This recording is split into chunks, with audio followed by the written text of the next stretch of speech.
Good morning, everyone. My name is Cindy Arnson. I'm director of the Latin American program. It's a pleasure to welcome you to today's event on El Salvador.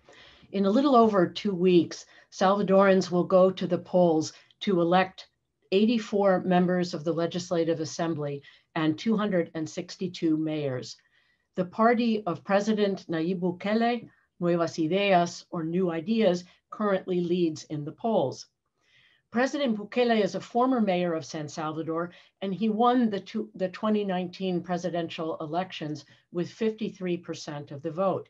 He ran as an outsider, campaigned via social media, and attacked the country's two dominant political parties, Arena on the right, the FMLN on the left, for failing in years of time in office to curb corruption, rein in the rampant violence by gangs, or create economic opportunity for the majority of Salvadorans who are young people.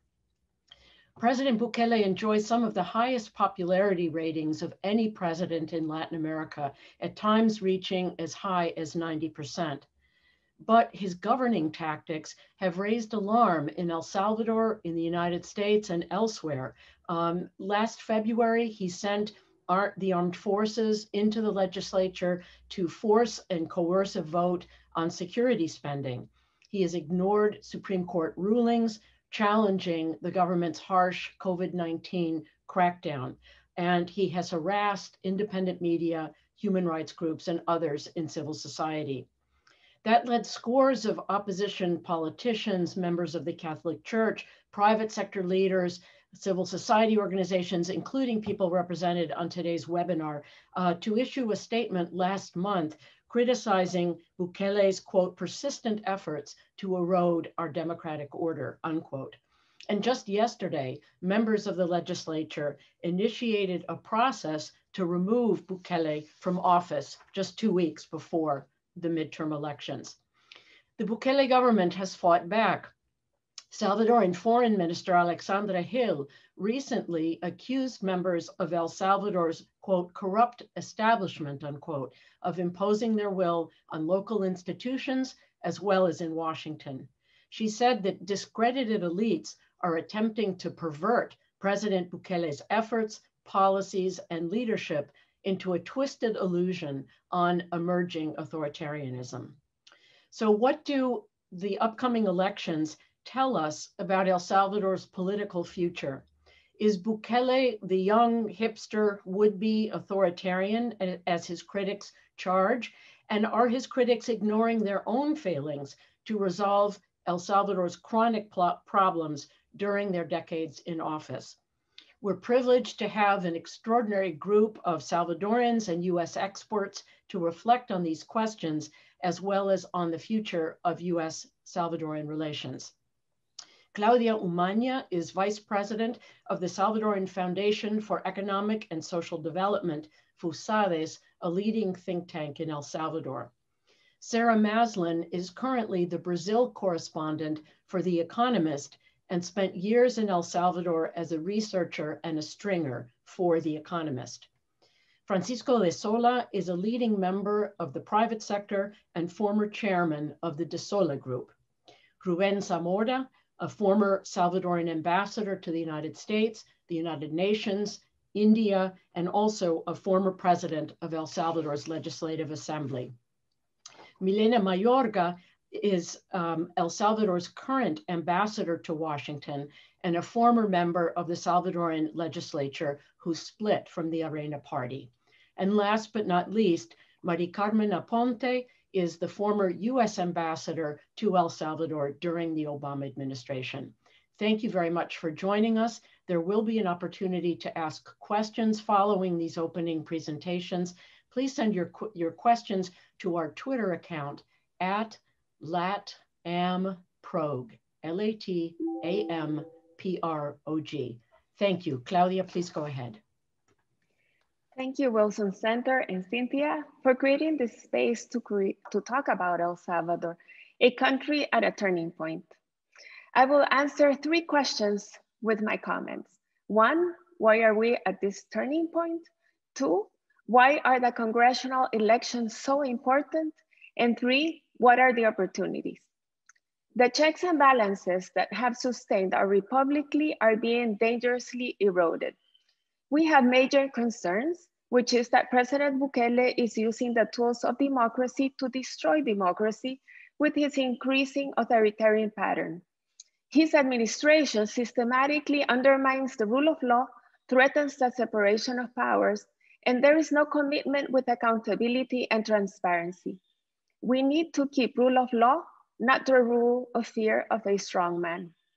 The Salvadoran democratic institutions are in general well designed, but their performance have not met the level of expectations of a modern society, especially the younger generations.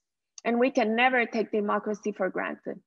Since the signing of the peace accords, we have had the opportunity to experience civil liberties and more stability in relation to other countries in the region. But we have been battling with very serious problems like gang-related violence, corruption, inequality, lack of education, and migration.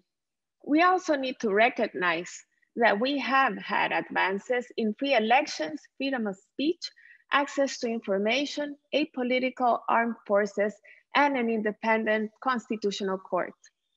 But trust in the traditional parties has eroded.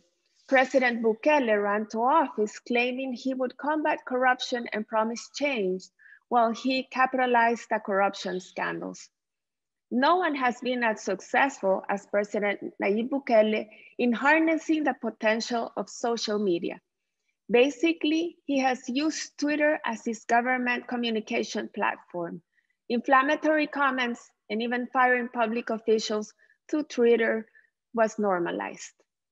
The president put into place a new narrative that is changing civic values and reinterpreting history while he becomes the hero and the traditional parties the enemy. It's a zero-sum game and the winner takes it all. At the beginning of his mandate, many people gave him the benefit of the doubt. But a year ago, on February the 9th, there was an inflection point with the militarization of our Congress to intimidate and force legislators to vote for a loan for his security plan. To put this in perspective, it's very similar to what happened in the US Capitol on January the 6th with the rioters. The difference was that our Congress was overtaken by our president with the assistance of heavily armed forces. The COVID-19 pandemic helped accelerate his authoritarian conduct. He has ruled by executive orders outside the legal framework, invading the legislative powers and being defiant with the constitutional chamber rulings. During this time, the government received the approval of high amounts of public funds, nearly $4 billion for the pandemic. The Oversight Committee created by Congress reported that government had not given sufficient information. In spite of many obstacles, the National Audit Court issued a preliminary report with irregular findings. Independent media have published investigations related to possible corruption cases in the managing of COVID funds and contracts. The government's reaction has been to attack media outlets and even promote hate speech with his followers. Freedom of expression and press are under attack. So why are we at a turning point? On the 28th of this month, congressional elections could create a new political map. The electoral environment is excessively aggressive, even more after the killing of 2 activists of the FMLN party, a case currently under investigation. There is an unlevel playing field that favors the official party. On one side, the president is carrying out an extremely well-funded and organized campaign using government resources with no accountability. And in the other side, the opposition parties have not received public contributions for funding their political parties' campaigns, which is their legal right. So my second question is, why are these elections so important? Because by June, the newly elected Congress will appoint 5 Supreme Court justices. And in less than 6 months after that, the next Attorney General, who will need all the support he can get to fight crime and corruption. And the third question, so what are the opportunities here? Having expressed the concerns that are disrupting our democracy, we appreciate the bipartisan letters of US Congress representatives regarding many of these issues. With the new Biden administration comprehensive vision through a multi-pronged approach, we can strengthen democratic governance and advance the rule of law. I believe El Salvador has precious time in the following months to take a better path. As President Biden said last week in his speech at the State Department, defending freedom, championing opportunities, upholding universal rights, respecting the rule of law, and treating every person with dignity. It's an interesting time because civil society in El Salvador has come together, joined by democratic values, and we will stand together to collaborate on this pursuit. But the divisive actions of government need to stop. Wounds have to heal so that we can generate trust again. Achieving lives with dignity and creating the dream of prosperity in our countries is our priority. I thank the Wilson Center for the opportunity to share ideas, and in 1 year we can convene again to evaluate if democracy withered or if it was restored. Thank you.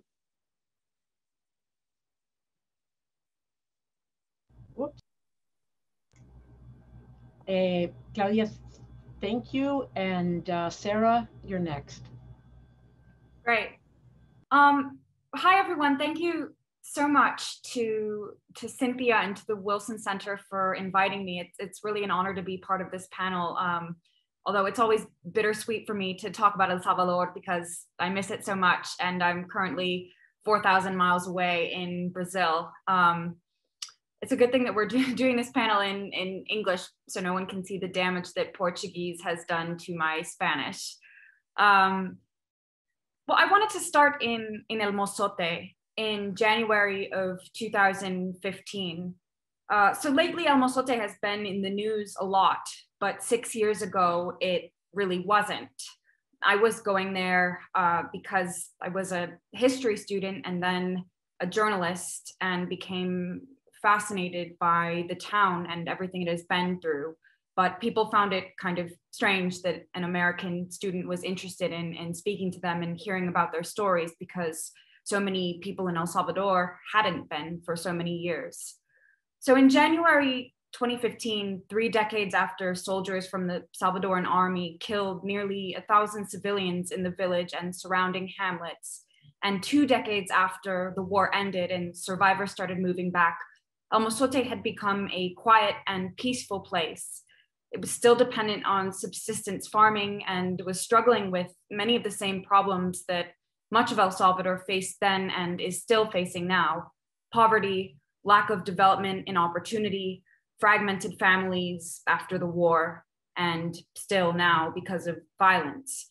But El Salvador at that point had mostly been spared of the gang violence that was spreading in the cities and really dominating the lives of so many people. So it was really shocking when one day people woke up to fresh graffiti on the wall of a house near the plaza. It said, ver, oír y callar, which anyone who has been to El Salvador knows is a gang tag that means see, hear, and shut up. This would have been worrying for any rural town that had hoped to be shielded from the gangs. I've heard stories like this from many, many places.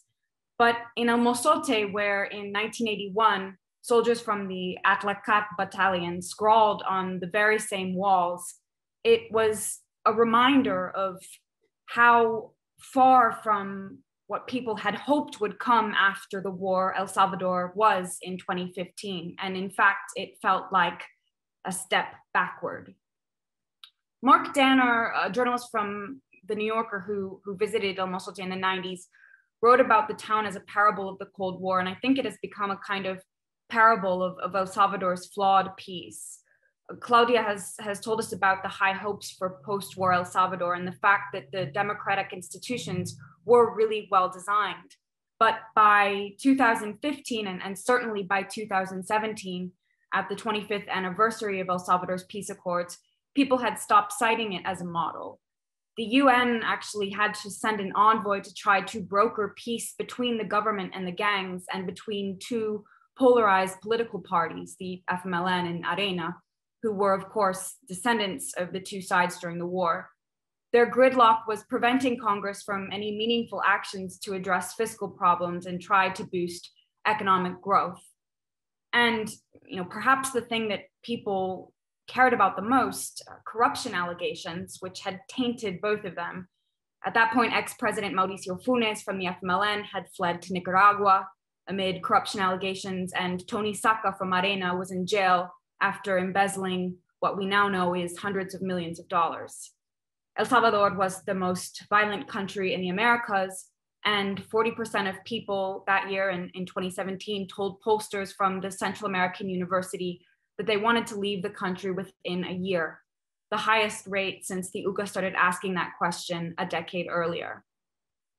So there were, of course, some positive things.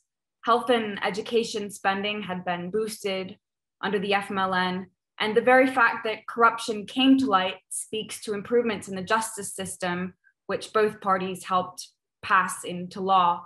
The famous Constitutional Chamber of the Supreme Court had important progressive rulings, including striking down the amnesty law, which paved the way to reopening the Mozote case. But these kinds of incremental steps often serve to highlight just how much is still lacking. And we've seen across Latin America, including here in Brazil, where I live, that when anti-corruption investigations finally start to land politicians in jail, often the public's perceptions of corruptions go up, not down. And that was the message people sent at legislative elections in 2018, in which 1 in 10 voters defaced their ballots and a record 58% stayed home. So into this scenario comes Nayib Bukele. I wanted to highlight just a few things about him, which most people here will already know. But first, even though he originally rose in the FMLN, he was very successful at painting himself as an outsider. Part of this is because he's young. He was born the same year as the El Mozote massacre and entered politics many years after the war. The fights that he started within the FMLN got him kicked out in 2017, but won him plenty of admirers. He's a very skilled communicator, and he figured out social media before anyone else did. Everyone in El Salvador knew, for example, that the young mayor of San Salvador was doing una obra por día, or one project every day, and that he'd reformed the historical center of the city. I actually have my own experience with this. The story that I wrote about the legislative elections in 2018 was about people's disillusion with the FMLN and Arena, and about the rise of Nayib.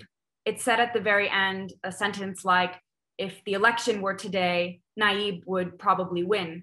On social media, this very quickly became, The Economist endorses Nayib Bukele.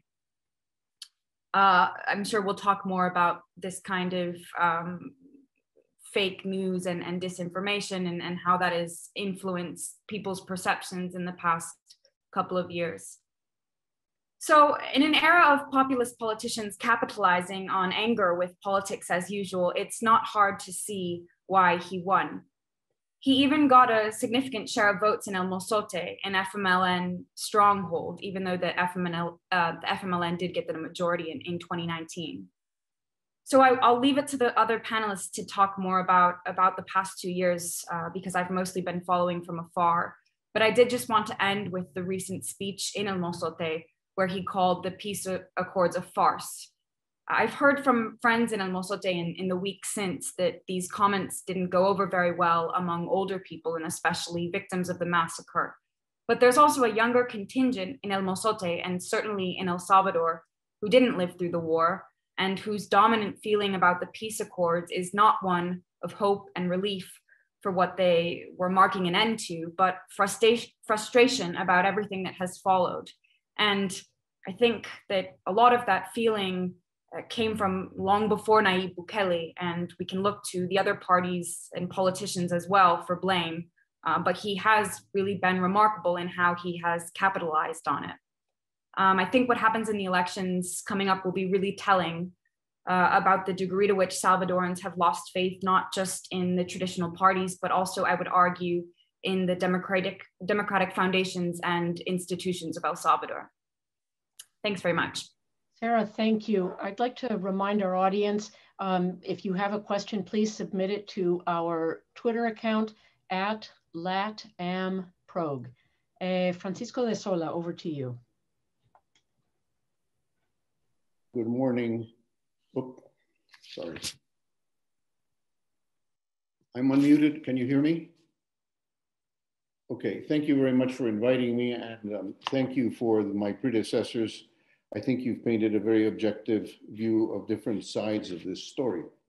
I'm asked to speak about economy, and I shall do so briefly, dramatically, because the situation, unfortunately, is not good. This is a result of a very serious pandemic, and also, unfortunately, due to some of the inconsistencies in our economic results and also deficiencies in the administration. To start with, our economy has contracted 8.6 or 9%, which is very serious. This has resulted in about 118,000 jobs lost, which is a lot for this country. That includes the informal sector. About 2,200 businesses have shut down. They've stopped paying salaries. And perhaps the most telling and worrisome data, by the way, the data is from universities, from FUSADES, from the Social Security system and other government agencies. So they are hard data. But the most difficult data perhaps is that about 1.9 million people have now receded into poverty. Apparently, we are now at 41%, coming from 31% of our population suffering poverty. And of course, the poorest are the ones who suffer the most. Another difficult data is that about 450,000 more people are said to be at serious risk of sinking into poverty. On a positive note, there have to be some positive notes. Salvadorans abroad have shown great solidarity with their country.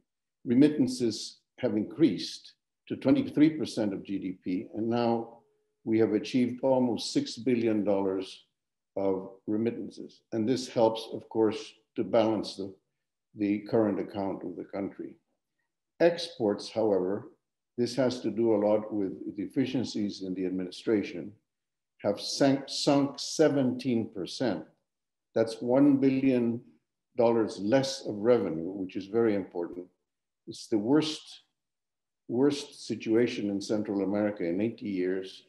Sharp contrast to our neighbors who have achieved increases in their exports. Foreign investment has decreased almost $500 million for the year 2020. And of course, tax revenue is down $4.5 billion, which is $200 million more than was budgeted. Another very difficult data is that total debt in the country is now $3 billion higher. And we are now at 9% of GDP, which is unsustainable. So quickly, in conclusions, which I hope will be taken as objective, we have a very difficult debt situation. There are serious unfunded pension liabilities. There will be higher interest costs because there's a credit crunch coming in the world. There are serious administrative deficiencies in execution, certainly in lack of transparency, as Claudia has so well explained. There is a budget problem between the executive branch and the legislative branch. And of course, controls have gone out the window. To make matters difficult, Moody's has now reduced our rating to B3. And one must ask if we really have the cash flow as a country to be able to face these debts, put our house in order, and start a process of fiscal reasoning, common sense, to put us back on the track we need. The adjustments we know will be painful. There will be taxes, there will be cutting of expenses, there will be freezing of wages, there will be a return to transparency. A lot of things with the International Monetary Fund would certainly ask for, but apparently they're not being asked to come and help us out. So I'd like to just close by sculpting two scenarios of what might happen with the coming election. One, which looks quite clear, is that the president and his party and his allies will find newfound power by gaining a majority, perhaps a controlling majority in the Legislative Assembly, which will allow him to impose his agenda. But that will mean, from all the records we have and the actions that he's taken, that this will mean more borrowings, more populist handouts, possibly even a change in the Constitution. This will be in an autocratic bent, which is his way of doing things, and it bodes ill for the economy.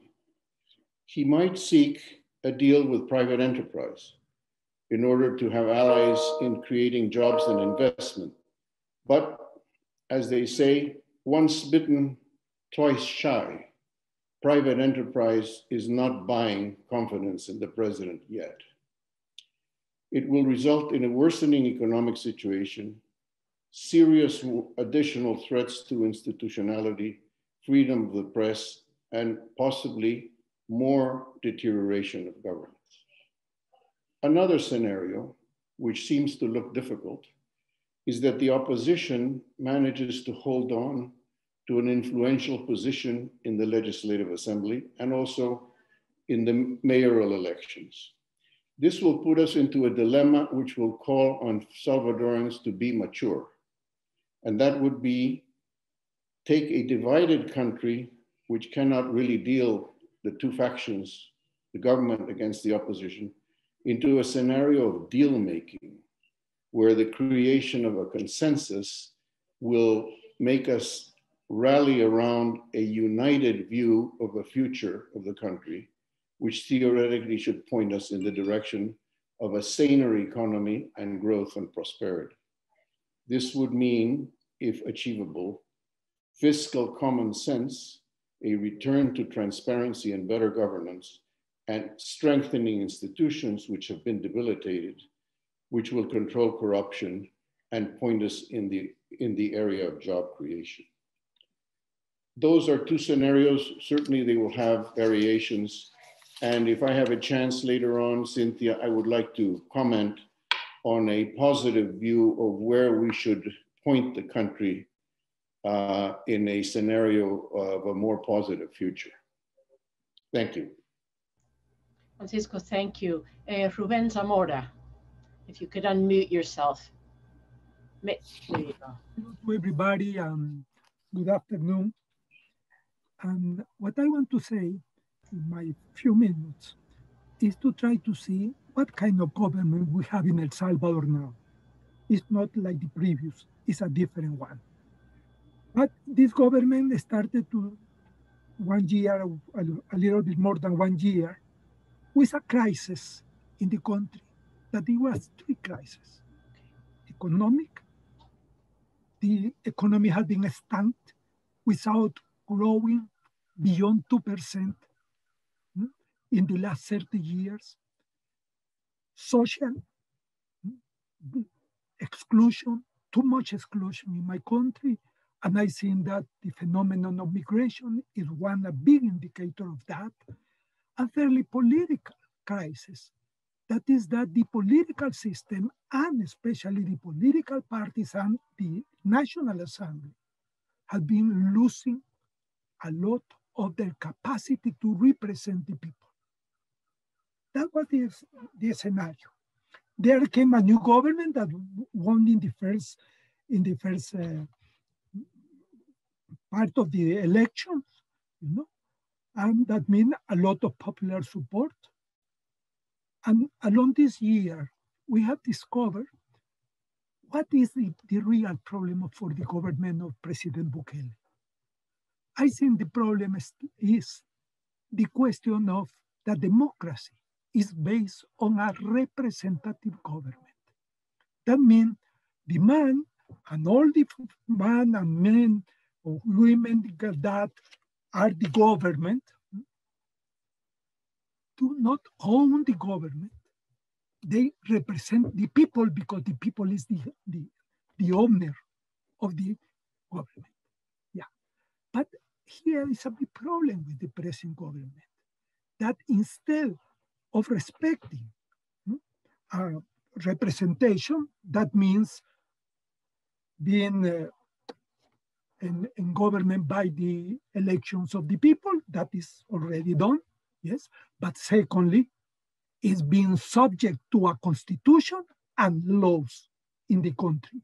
And he cannot do anything in the government, starting from the president, to break the constitution or the laws. And thirdly, he has to respond to the people for the thing that they are doing. These two basic characteristics of the representation in a democracy are the one that now has been destroyed in our country. What comes from that? I think have many consequences. First, I will say that the president or the person in the president, in this case, President Bukele, believes that he's not the representative of the people, but he is the incarnation of the people. That means what he thinks, what he wants, is supposed by definition, because he's the president, that is the will and is what the whole people will. There is the problem, because from that conception of how to govern a country come terrible conclusion. One first is that the law, starting with the constitution, is not on top of the president, is behind the president. Because if he is the people, then he has the right to move the constitution, not to obey that. He is with the right for secondary laws to not to accept that. First consequence.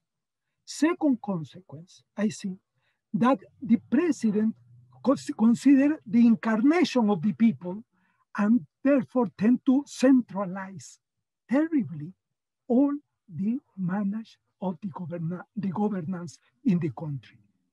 He ordered the minister with Twitters at any time. You know.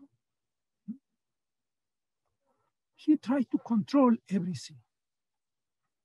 Control the minister, try to destroy, if he cannot control the tribunal, constitutional tribunal, the body that in El Salvador controls how the government is using the money, yes, and the legislative organ, because it's the one who produced the laws. In that sense, then, we become more and more to a extra centralized government that now is reflected in the campaign of the official party. You know, the campaign in the TV and in the radio is made by the only person that in the country cannot be the candidate, the president of the republic, using the figure and the name of the president, the first name, Najib, for saying that people has to vote for that letter N, that is the beginning of the name of the president, and saying that has to vote for the president. You see, that is the way that we are living now in El Salvador. Yeah, and in that sense, then, as well, there is another consequence. Yeah, that is that he is above the law, and this has been the biggest problem. That's why there are so many problems between the government and the constitutional institute that we have that look for the constitution. And constantly, and he is attacking them constantly, once and again. And now with the Attorney General of the Republic, because he have started to investigate a crime in which 2 people were killed and others were wounded, and started to attack them. In that sense, then, the law started to be destroyed, and the people inside the government started to learn that lesson and start to play with the laws and forget the laws. Another thing is that the impact in the bureaucracy of the country.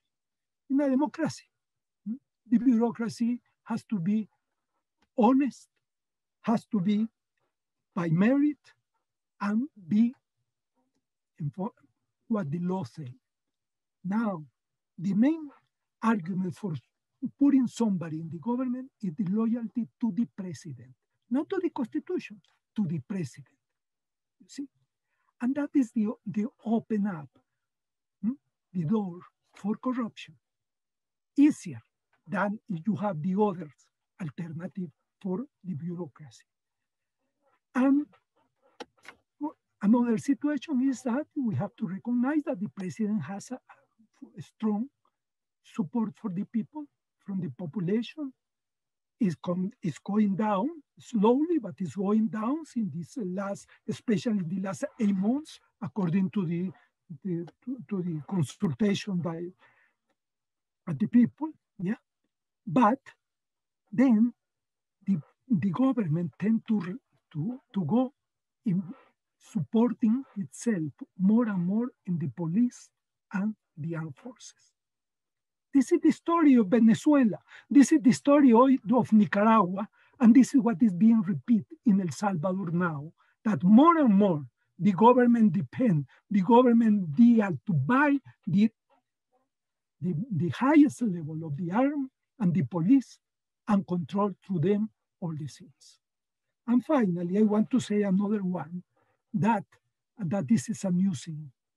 We are free with a government that is using a different language, the language of the social networks, that the area that is more difficult to control by the law. In fact, doesn't have very little laws to control it. Yeah, and this is where they go, and they try to have support for the people and maintain through saying a lot of lies, a lot of bad things.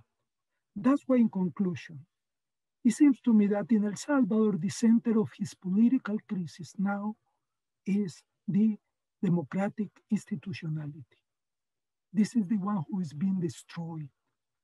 And if we destroy the institutional democracy in any country, no matter how weak it was or how he was growing very slowly, but if it is destroyed, then the only alternative for the country is dictatorship. And that is our point. And that's why we are talking to all of you, because we need to stop that, to move, not to get rid of the president. This is not possible. Coup d'etat is the same thing with another name. No, but to move from this characteristic that I show to a more open to hear other people, and to a way to try to unite the country and the population and not to destroy it. Thank you. Ruben, thank you very much. We'll now hear from Ambassador Mayorga. Ambassador, I realize that you're not going to be able to stay during the question and answer program, but I'll just mention one question that's come in for you, which has to do with how the constitutional reform process that's being led by the Vice President, how is that shaping up? What is the scope of reforms that are being contemplated? So I'll just put that on the table. We invite your remarks. Thank you. Well, I would like to thank the Wilson Center for allowing me to participate in today's panel. The topic of the Constitution, I think we should discuss it in another time. I am still a member of the Congress of El Salvador. El Salvador's legislative body have a clearance to act as the ambassador to the US. This is very important. I resigned the previous political party of which I was a member due to the clear systemic corruption that I later came to know was endemic to the party. Also, I suffered 43 episodes of political violence and I never sought help. Why? Because the system is corrupt and dominated by the traditional parties. This is an attempt to undermine women's participation. Now women are more involved in our country's politics, and I have been the first to endorse young women getting involved in politics for the first time. Also, I was the most voted assembly member as a newcomer in an election. And ever since that campaign, I have always said I will do what is fair and what is right. I have always strived to construct bridges to achieve good governance. Everyone here knows that the previous model of governance consisted of the executive branch simply bribing the legislative branch through shady deals using secret ledgers. This illegal and corrupt way of buying and selling influence is over. The Civil War caused the death of more than 80,000 Salvadorans. The post-war era prompted a second war, a war of a social nature, started by criminal gangs. This second war has brought about the violent death of more than 100,000 Salvadorans. Furthermore, this second war triggered the migration of 3/4 of our population, severely impacted the social fabric of our society. Over the last 30 years, our diaspora settled here in the United States, in Canada, and in other countries. Its members have sent nearly $100 billion in remittances back to El Salvador. Nevertheless, the conditions that have caused Salvadorans to live are finally changing under this government. The Bukele government implemented a territorial control plan, which aims to decrease violence in El Salvador and provide safety for its citizens. A government controls its territory when it builds a school. A government controls its territory when it provides a quality health system to its citizens. A government controls its territory when the penitentiary system is under check. President Bukele's territorial control plan has allowed this. I would like to remind you again that I am a member of the Legislative Assembly, and originally from a party that now opposes President Bukele. When it came to legislating on behalf of the citizens, they could always count on me. I was there on February 9th, 2020, and can attest that our rule of law was not infringed, much less the strength of our democracy. Our justice system, with all its flaws, sent several resolutions which have been followed completely, even when the government had been left without the proper means to protect its citizens from the COVID-19 pandemic. In January 2020, we activated protocols to prepare ourselves for the pandemic. We were the first country in Latin America to do it. And in March, I witnessed for myself a strong resistance in the Legislative Assembly to adopt the measures that set up by President Bukele. The government implemented measures very similar to the ones that the Biden administration is executing to contain the pandemic in the US. And we are already beginning to see positive results. Thanks to President Bukele, violent crime has plummeted. Gun violence and drug trafficking are being controlled for the first time. Critical prison reforms are being implemented, and investment in much needed law enforcement system is meaningfully improving life for the Salvadoran people and addressing the root causes of migration. An example of this is the 48.6 drop in homicides, and also 35% reduction in missing persons, 35% reduction in extortions. The data source is the technical group crime. Public investment is also on the rise, specifically in green technology, sustainable energy, and infrastructure development. My country's roads, ports, hospitals, bridges, tunnels, and airports are being improved and updated after decades of neglect. It's now no wonder why President Bukele enjoys such high approval ratings, both at home and abroad.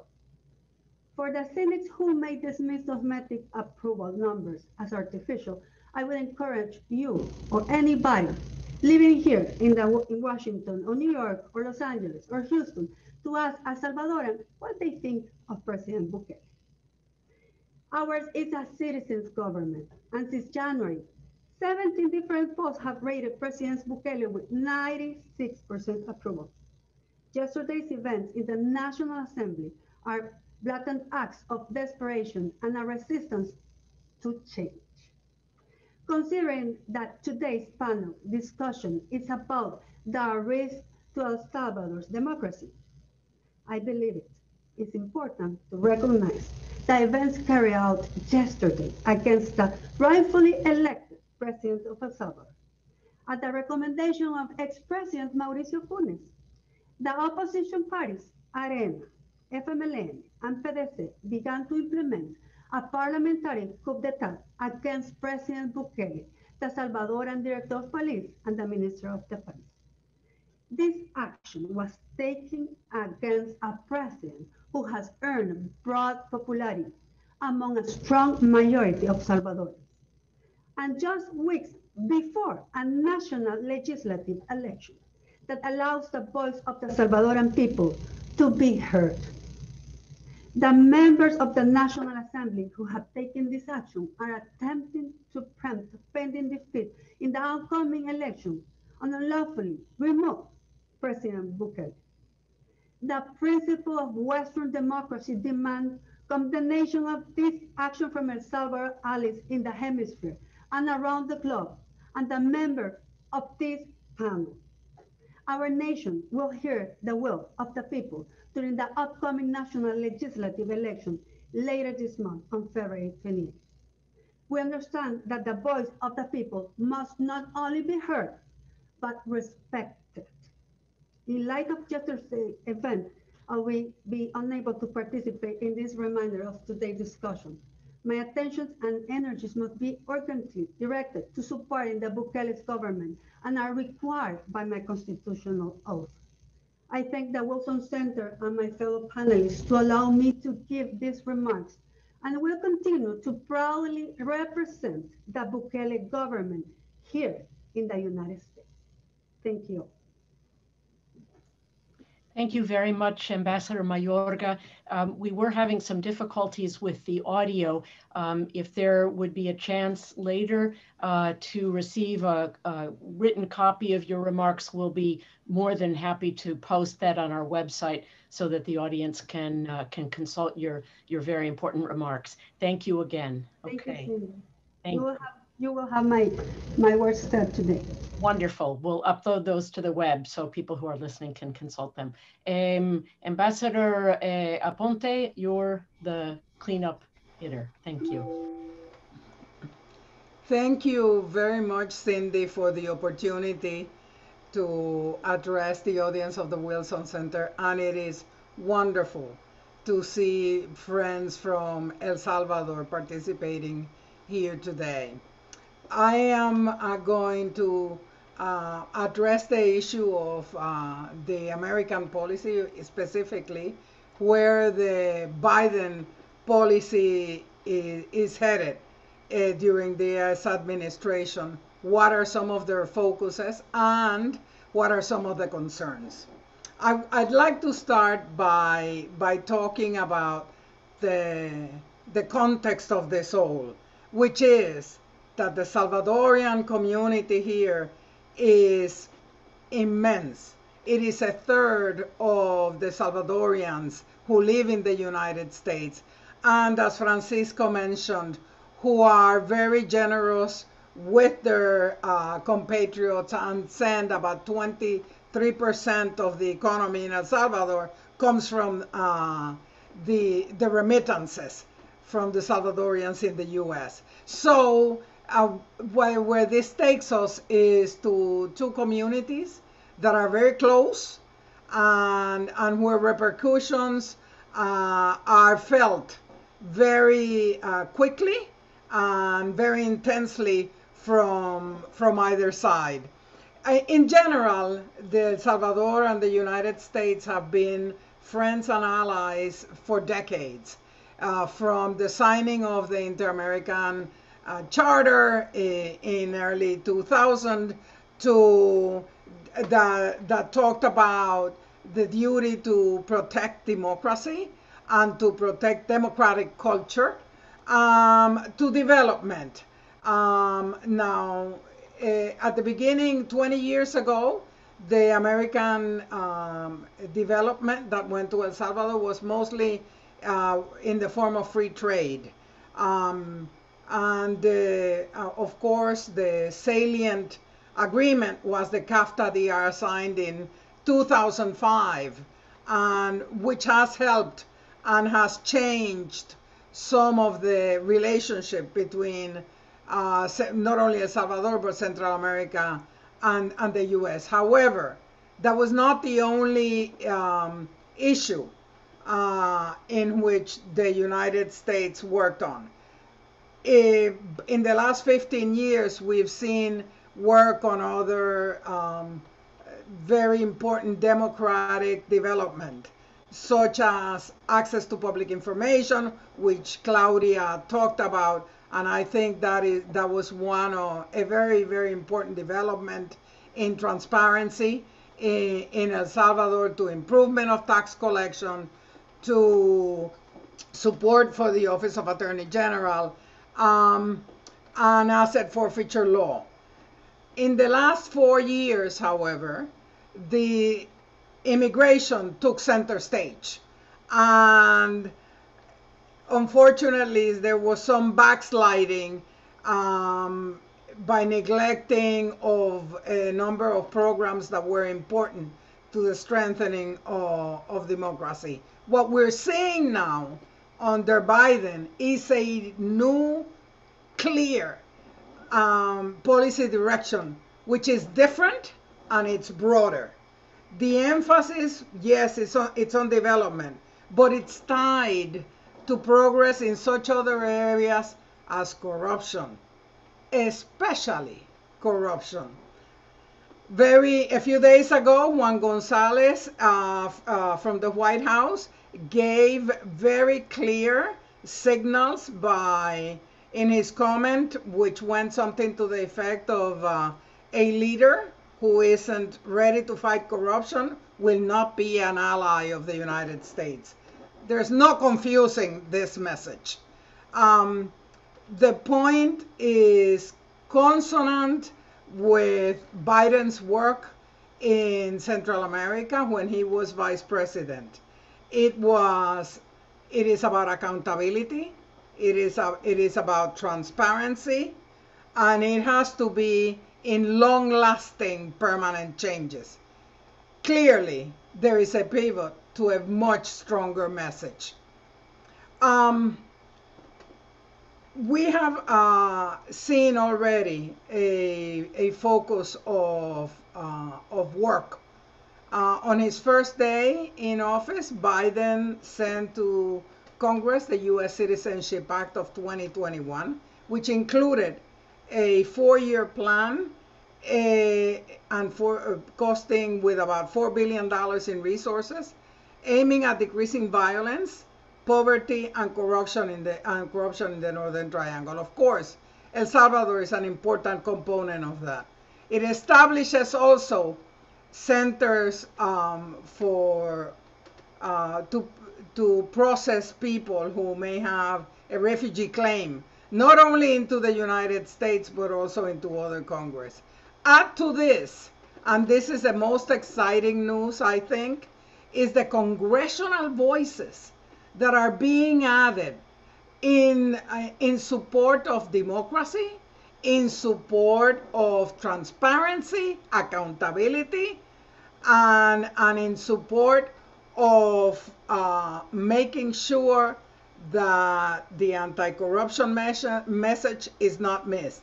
Voices like Norma Torres, like Senator Menendez, Senator Rubio, Patrick Leahy, they are all sending the very same message.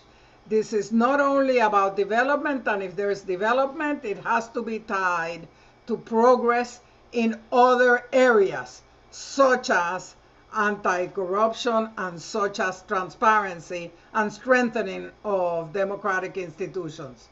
Another promising tool is the newly legislated Engel list, which acknowledges and really faces the reality that in order to make long-term sustained programs in the Northern Triangle, there has to be a commitment from regional leaders to democracy and transparency and accountability. The bill requires publication by the US government of a list of individuals from these countries, of course, including El Salvador, who are engaged in significant corruption and the undermining of democratic institutions, and ensure that they are not that they will be denied entry visas into the United States. The public aspect of this law is really very important, and I think it's going to make headway in this area. Now, I want to talk a little bit about some of the concerns that I have and some of the concerns that I have heard are important when you look at the whole of government approach and the whole approach to the support of democracy. The U.S. Citizenship Act that was introduced on day one of the Biden administration is only for 4 years. This is a great beginning, but I think we need to be realistic in understanding that to implement a sustainable solution to the root causes of immigration is probably going to take more than 4 years, and it's probably going to cost more than $4 billion. So we need to be aware of that, and we need to be talking about it. And of course, I think in the Congress there is an appreciation of this, but this is something that we need to watch. I think we need to broaden alliances in the region. We need to include Mexico, we need to include Canada, and even other international willing partners in investing in Central America. We need to amplify and make sure there is not only government investment of their own resources and their own energy, but also private sector investment. There will be some expected and unexpected challenges. For example, there will be some unexpected internal challenges here in the U.S., especially from the judiciary, as we have seen a judge in Texas lifting the pause in deportations that Biden ordered in his first days in office. And we need to be ready, and we need to be able to deal with that. In El Salvador, as we also heard earlier in the program, I think Claudia and Sarah may have mentioned it, that legislators in El Salvador are moving to disqualify or to, I don't want to use the word impeach because I don't think that is how it's couched in their constitution, but the equivalent of taking him out of office based on a disqualification of mental incapacity. I think that a lot of care has to be exercised in order for something like this to work, to be credible, and to not make a mockery out of the system. There may be ways of doing this, but 2 weeks before an election does not seem to me to be the prudent way in which to handle this. The other big concern that I hear and that I have is China. when El Salvador established diplomatic relations with China in about 2018, China was positioning itself as the ally of choice for El Salvador, and immediately started with an outsized project that included expanding a hardly used project, a port in La Union. The legislature stopped this, then came COVID. It seems that the Chinese activities in El Salvador are a period of a pause, or at least they are not visible, but care and concern needs to be paid to that. And the last concern that I have is the political environment in El Salvador. What I found while during my delightful 6 years in El Salvador was that projects such as education, training, youth development, those work very well. But any project involving checking corruption, increasing responsibility for transparency and good governance met with opposition with either influential sectors of society or from the political parties. So we need to be very careful as to how these challenges are managed, because especially for the United States, it is very clear that at least during the next 4 years, transparency, accountability, and good governance are going to be the North Star. And we need to be able to manage and insist on doing the right thing. And with that, I thank you, Cindy, for the opportunity.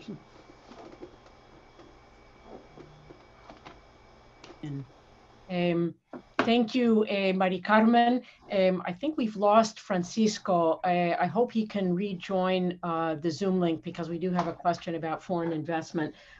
We have a number of questions, a lot that have come in, and we'll try to, in the time we have, try to get to them. I'll start with one for Claudia Umaña.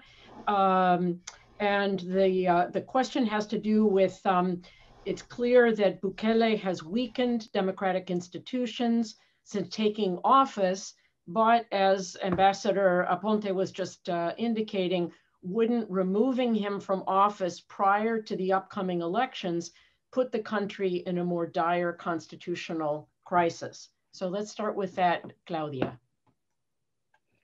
Yes, thank you, Cindy.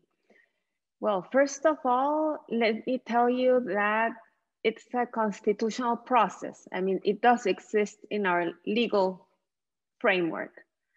And it's initiating. It is very complicated because the opportunity of such a political action can be very, very complicated due to the, I would say, this very inflammatory environment that we have. It's a very political, tense moment in El Salvador. So I would take on Ambassador's words of prudence. So even though it's legal, I don't know about the political convenience of that. And I don't know, it's up to Congress to figure that one out. But I would also like to address another theme that was not touched upon, and that is the reforming of our constitution. I think that's also a very delicate theme, that it's, you know, it's one of those themes that keeps popping up, but in general, it doesn't really have all the attention. But once we have a new Congress, it will gather more attention. I am particularly preoccupied because this government has systematically been violating fundamental rights and has not been very respectful of our Supreme Court. So being in the executive branch, the one that's organizing these discussions, I also think that that's very worrisome, especially because some of the topics that are being discussed is to extend presidential periods or even giving a political role to the military. So that's an area also to look in the future, just to watch it, observe it, and put more words of wisdom around it. And then the third theme that I wanted to comment is also addressing the theme of transparency and the fight against corruption. I vehemently believe that if El Salvador is not able to break down on this vicious cycle of corruption, then the society becoming very disenfranchised with politics, and that breaks down just the democratic fiber of our country. So I am very, very glad that impunity and the fight against corruption, but most of all, not regressing on transparency.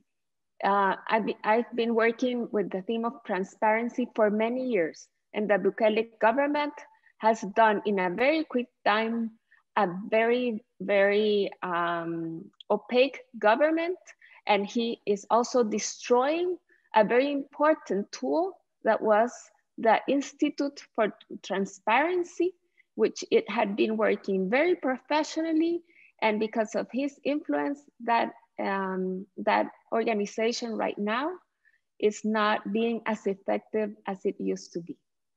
Thank you. We have a question, I think if Francisco can hear, a question for you. How have corruption scandals and the lack of transparency affected foreign direct investment in El Salvador? Yes, I can hear you. Cindy, I'm concerned that my internet goes on and off, so I'll try and answer that. I'm not sure I can answer that correctly, but I can certainly talk about foreign investment. And foreign investment means talking about local investment.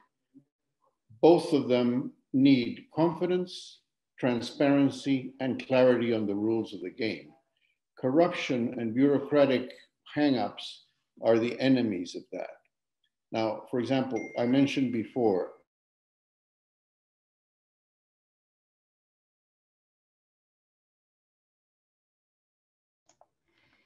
Francisco, we've lost your audio. Perhaps if you could turn off your camera, we might be able to just hear you speaking. Can you hear me? I'm sorry, I was disconnected again. Exactly. I was saying, if you could, if you could turn off your camera, it might improve the audio, just the audio connection. Okay. Thank you. As I was saying, clarity and respect are important for foreign investment as well for local investment.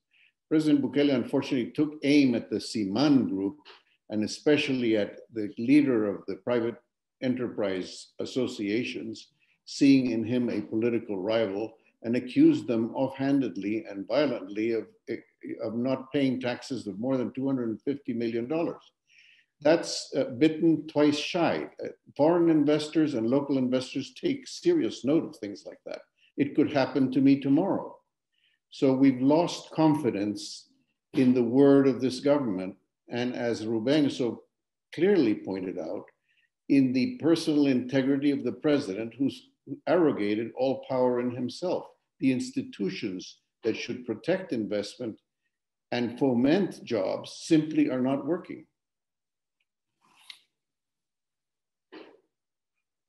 Francisco, thank you. There is a question from Tiziano Breda, who is the Central America analyst at the International Crisis Group. And the question is that Nuevas Ideas will obtain more votes in the assembly than in the municipal elections. How will the relations, therefore, between the central and local government change? And then what can foreign partners do to prevent an authoritarian drift? So if someone wants to take the first part of the question about the assembly versus municipal elections, And then the other part of the question about what can the international community basically do. I think Ambassador Aponte gave us some indications of where the Biden administration is going if people have other thoughts.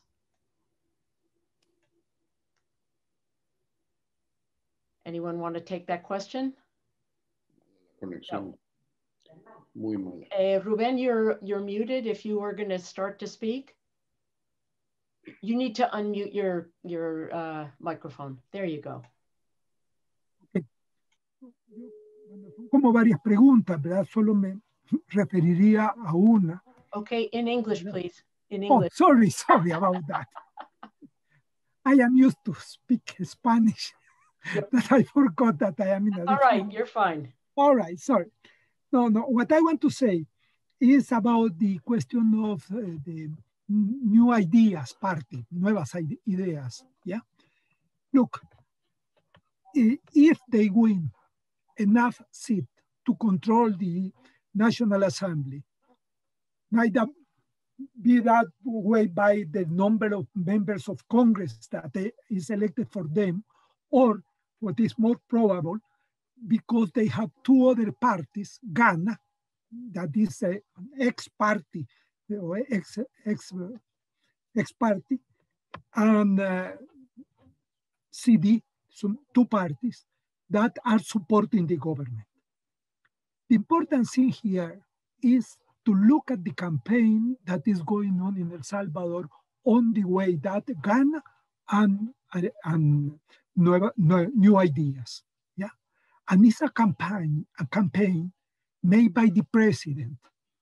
That will be not so difficult in the United States because you have the possibility for re-elections and therefore the president has to make campaigns, of course, right? But in El Salvador, re-election is absolutely forbidden from one to the next, you know? And that's why the Constitution is very, very strong, prohibiting any member of the government to support a specific political party. Let me read a little bit my translation of the Article 218 of our Constitution. It says clearly, yeah? Functionaries and public employees are at the service of the state and not to any political determinate fractions. No, they could use their quality, yeah, in order to do political in favor of a single party. The president, Bukele, is doing and being the most important factor in the propaganda of the New Ideas Party. And this is violation of the Constitution. And I just give you one, and I have something like 7 or 8 that are clearly, and that's why it's a campaign. Besides that the center of their proposal is to say, not to say about what they are going to do with the assembly, but to say simply that they want to support the president from the assembly. You see, if they win the assembly. It's absolutely clear. Then the idea is to concentrate the whole power in the country in the hands of the executive. And it is something that destroys democracy, is that because this is dictatorship.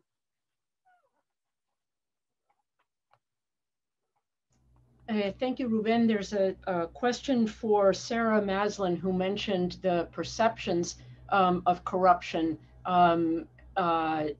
contributing to, or how about investigations of corruption contributing to an increased perception of corruption. How can these investigations get underway without negatively contributing to the public's view of the government? Okay, I'll give this a shot, and please others feel free to weigh in as well.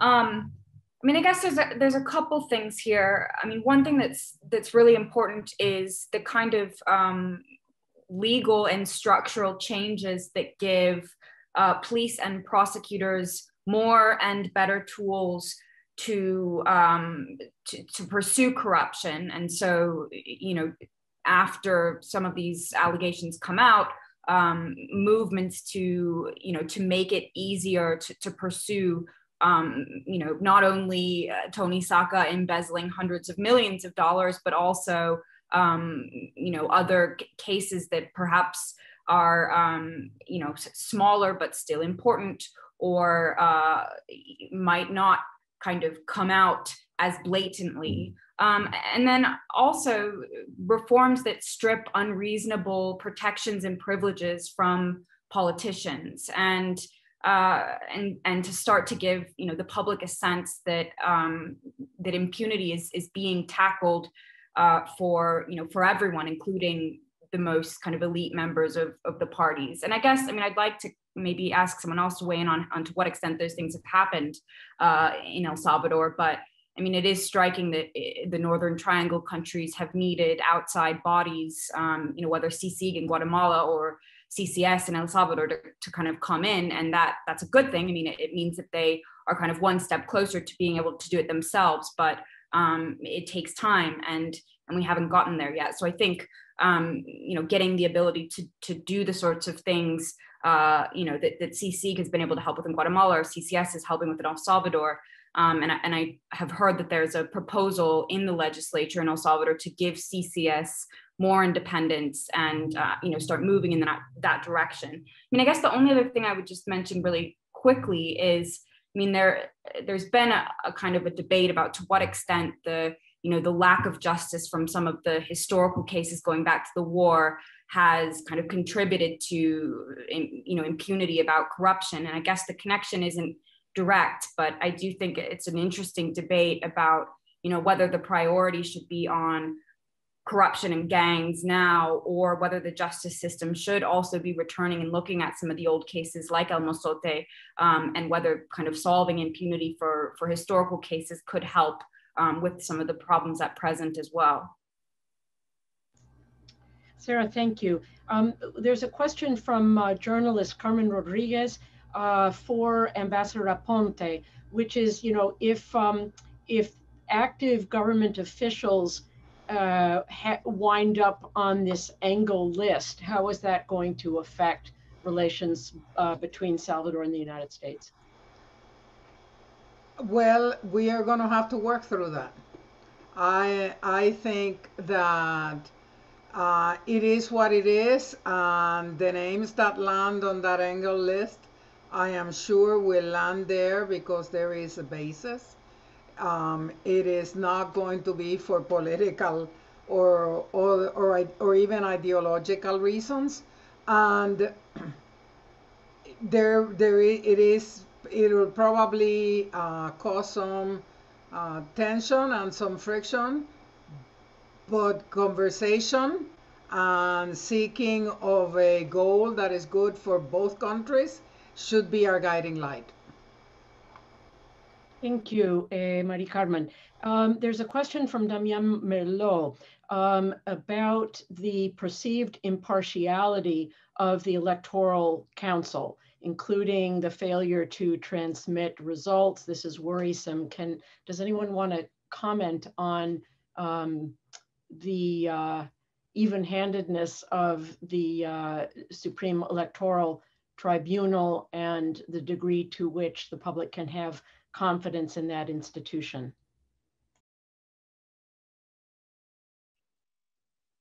I can try to answer a little bit, Cindy. One of the institutions that had a lot of credibility since the signing of the peace accord has been our Tribunal Supremo Electoral, which is the electoral tribunal. That it has been basically very good at administering the elections, very bad at being a tribunal because they have not been very strong with political parties. And needless to say, right now, it has been very, very soft on putting, you know, at least restricting the time periods where politics is allowed. But let me go to the elections. Every tribunal is trying to push modern practices. El Salvador's electoral process, it's still very cumbersome. You get these big pages and just trying to figure it out because of all the faces there are in those big printed pages, it's kind of difficult.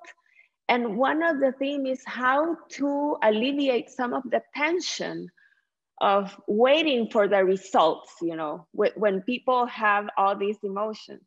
So they decided some time ago that they should have some technological advances, in the sense that they wouldn't do like an extra paperwork, but they would try to punch in a computer the results of each table, electoral table. But for that, you need internet and electricity. The executive branch is giving schools, many schools, so that that process can be done. In the first tryout, there were difficulties. So I really hope that they start working on that, because something that is, I don't know, it's a technical process should be worked upon, and it should come out okay. What would be very, very difficult right now, it's saying throw away all that has been organized and let's go back to paper, because I believe they don't have the time anymore to print everything out and to organize in a different manner.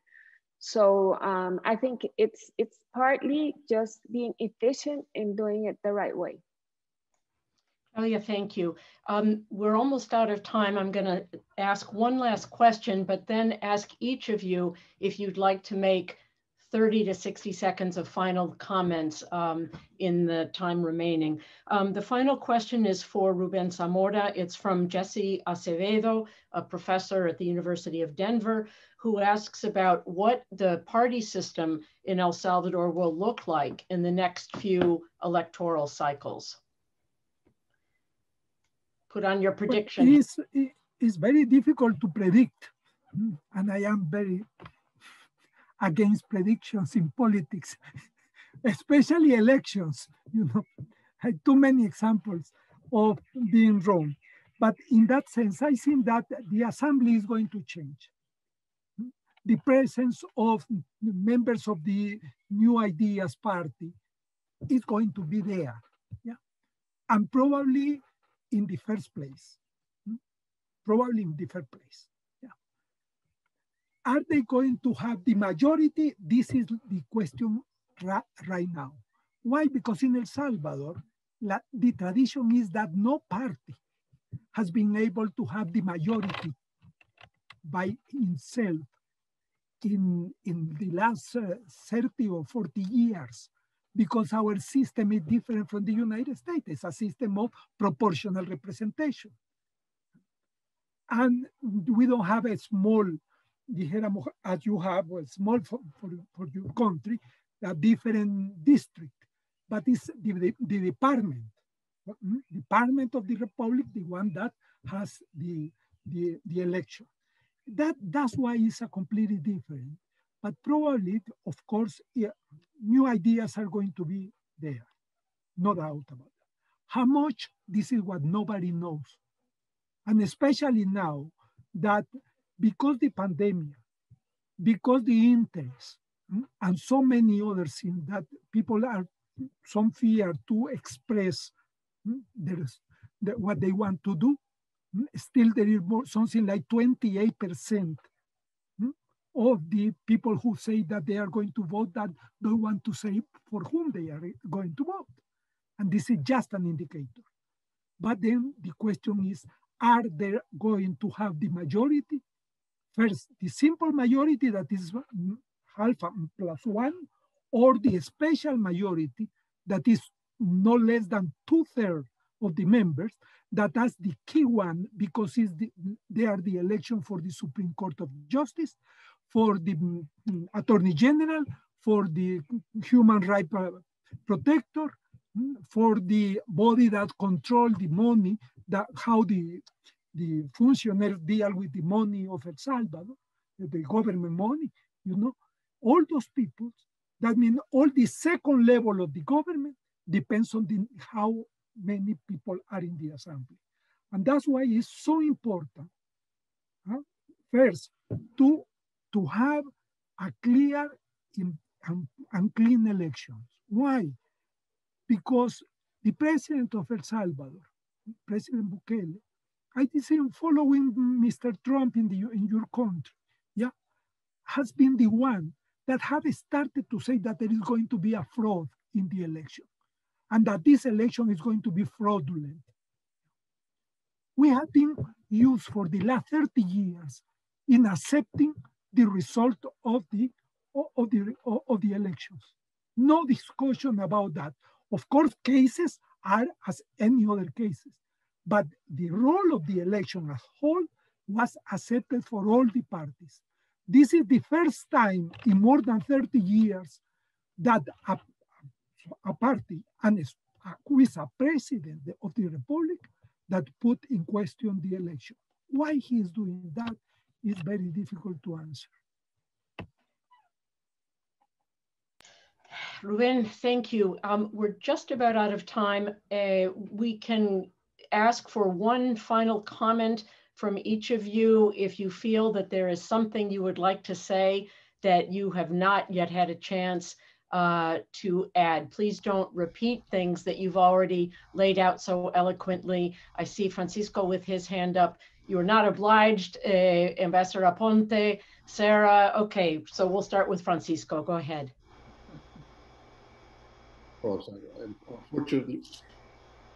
Unfortunately, my internet connection is from the medieval ages. I think we need to say that we understand fully that as a society, we have failed our population despite the great triumphs of the peace accords.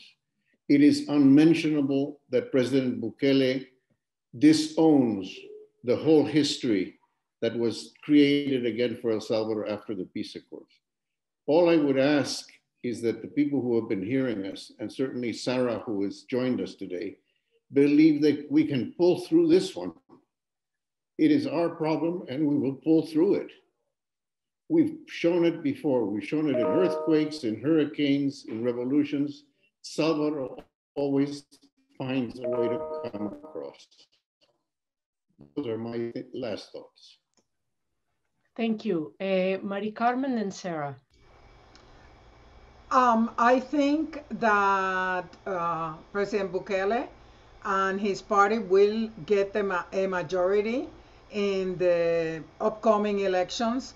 I am very happy that the United States decided to elect a centrist, reasonable president, because it is going to take, if the strategy of the United States is going to be successful in El Salvador and in the Northern Triangle, it's going to take that kind of president to implement it and make it successful. Sarah, please. Sure, I'll be quick. I mean, we spent a lot of time speaking about political parties, but I guess I just wanted to mention kind of the important role that civil society has here and going forward. And I mean, I spent a lot of time thinking about, why you didn't see the kind of protests that you saw in Guatemala, in El Salvador. And one sort of explanation is that, the two parties were so polarized that civil society kind of split as well, with the business community on one side and then sort of, more kind of civil society and NGO groups on the other. And I think in the past few years, one positive side of the disillusion with the parties is that there's been much more independence in the media and in civil society groups and business groups, and that's going to be a really, really important resource and shield going forward. So people aren't helpless, and thank you very much for having me and watching closely from here in Brazil. Great, thank you, Sarah. Claudia, Ruben, do you have a final comment? No need to go in, otherwise, Claudia? Yes, building up on what Sarah said, I have been part of many groups of civil society, and the way the civil society of El Salvador is structured, we have so many diverse causes, but we are very joined by our democratic values. And I think that that is a treasure that El Salvador has, the capacity to join at very important moments. And so if we in the next year put together that force of the civil society, but in specific plans that has to do with good governance, transparency, the fight against corruption, also opportunities, I think that we can come through. So I would like to end on a positive note and say that also this alliance that we have with civil society of the United States, like the Woodrow Wilson, just letting us share our stories and see that we have many areas in common. We're all fighting for democracy. It's not an easy time in this age. Thank you. Great, I'm tempted to end there, but Ruben, you have your hand up. So please unmute and you'll have the final word. Well, lo que quisiera, I want to say, just first, it could look very dark, our panorama, but there is something that now is redeveloping, that is civil society. I never in my long life in politics have seen a public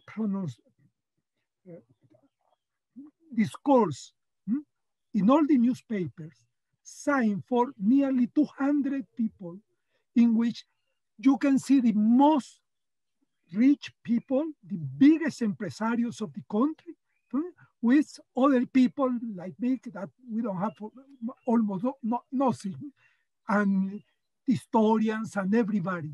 This is new in El Salvador. And this is our hope.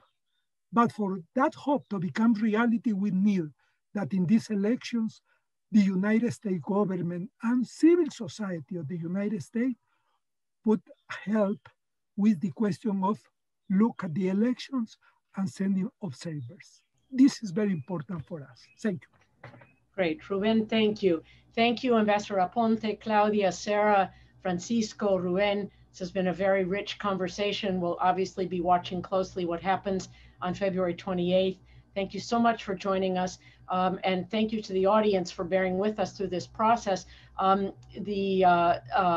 Mayorga will be submitting her written comments. We'll post those on the web. Any of you who also have written comments that you would permit us to add to the website, we'd be very grateful. Thank you so much.